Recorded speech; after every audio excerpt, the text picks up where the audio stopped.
Salam damai sejahtera Bapak Ibu serta saudara-saudari semua. Untuk memulai renungan tentang firman Tuhan ini, mari kita bersatu di dalam doa.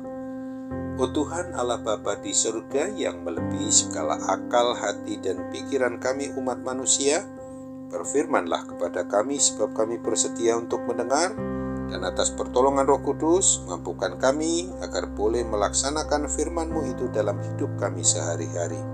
Hanya dalam nama Tuhan Yesus kami berdoa kepadamu. Amin.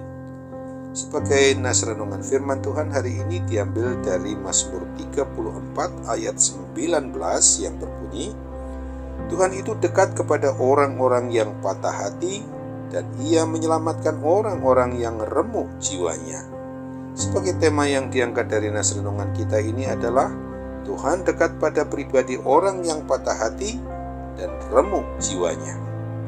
Sesungguhnya Mazmur 34 ini diungkapkan dari hati terdalam sesuai dengan pengalaman Raja Daud bersama dengan Tuhan Allah Abraham, Allah Ishak, dan Allah Yakub itu di dalam situasi kritis yang meremukkan hatinya. Raja Daud sedang menjadi pelarian seperti penjahat. Ia dikejar-kejar raja terdahulu, yaitu Raja Saul. Daud diburu bukan karena kesalahannya. Terlebih lagi, ia sebetulnya adalah orang yang sudah diurapi untuk menjadi raja pengganti Raja Saul. Di dalam pelariannya itu, Raja Daud seperti terjebak. Ia masuk ke daerah orang Filistin, musuh bebuyutan orang Israel. Menemui jalan yang buntu, Raja Daud terpaksa berpura-pura menjadi orang gila, orang yang tak berharga dan tidak dipandang, supaya dapat selamat. Bayangkan, orang yang terpilih sebagai raja harus menjadi seorang pesakitan. Nas renungan firman Tuhan bagi kita hari ini sungguh muncul atau lahir dari peristiwa apa yang dialami oleh Raja Daud. Ia bukan hanya patah hati, yang adalah merupakan terjemahan yang lebih tepat adalah hancur hatinya. Pada waktu merasakan hancur hatinya itu, Raja Daud justru merasakan kehadiran dari Tuhan Allah Yahweh yang sungguh menghiburkannya. Di ayat 19 ini memberikan penghiburan yang begitu hangat dan menenangkan hati setiap kita juga yang membaca, merenungkannya, merasakannya ketika kita berada dalam situasi hati yang hancur dan remuk jiwa kita. Demikian juga Tuhan kita Yesus Kristus menyelamatkan orang-orang yang remuk jiwanya.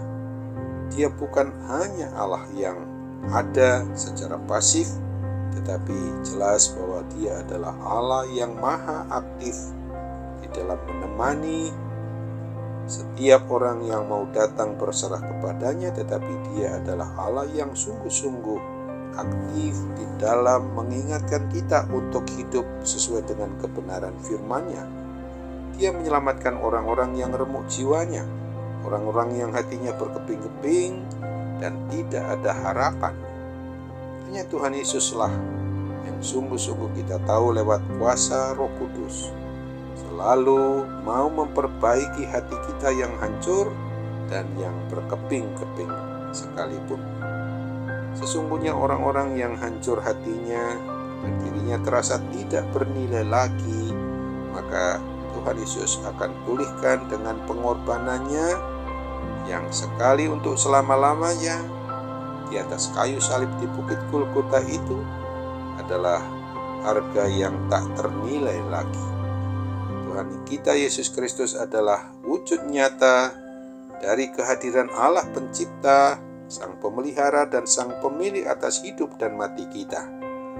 Allah beserta kita, itulah arti dari Immanuel. Dia selalu hadir menyertai untuk membebaskan kita dari hati yang hancur.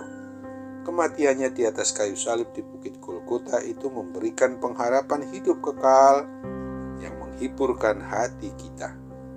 Pada waktu kita mengalami sakit kronis, ditinggalkan oleh kekasih hati kita, kedukaan yang mendalam, atau mengalami kegagalan demi kegagalan, maka yakinlah akan selalu adanya penyertaan Tuhan dan pemeliharaannya yang pasti akan memulihkan, menyembuhkan hati kita yang hancur dan remuk. Ingatlah akan firman-Nya sebagaimana dituliskan di dalam Roma 8 ayat 28 ini.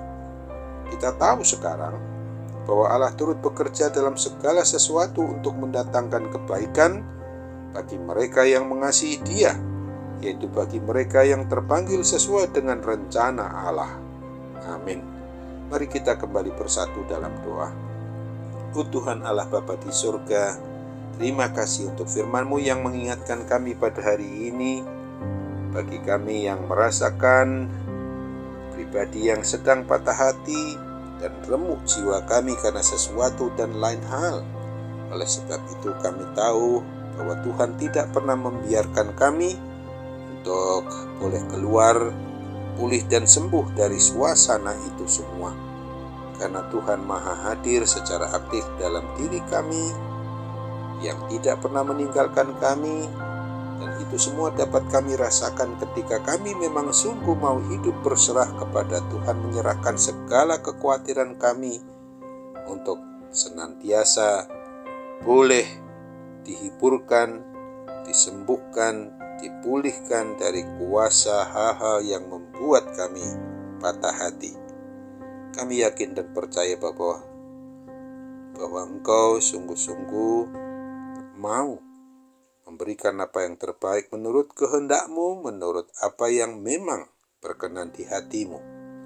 Oleh sebab itu, melalui sikap, tingkah laku, dan perbuatan kami, Bapa, tolong kami, supaya kami benar-benar menjadi berkat bagi orang lain, bukan untuk menjadi kutuk. Ketika kami juga sudah merasakan kepulihan dan kesembuhan dari segala bentuk kepatah hatian kami, dan remuknya jiwa kami ini adalah untuk dipulihkan secara penuh oleh Tuhan Yesus sendiri melalui Roh Kudus. Dalam nama Tuhan Yesus kami berdoa. Amin.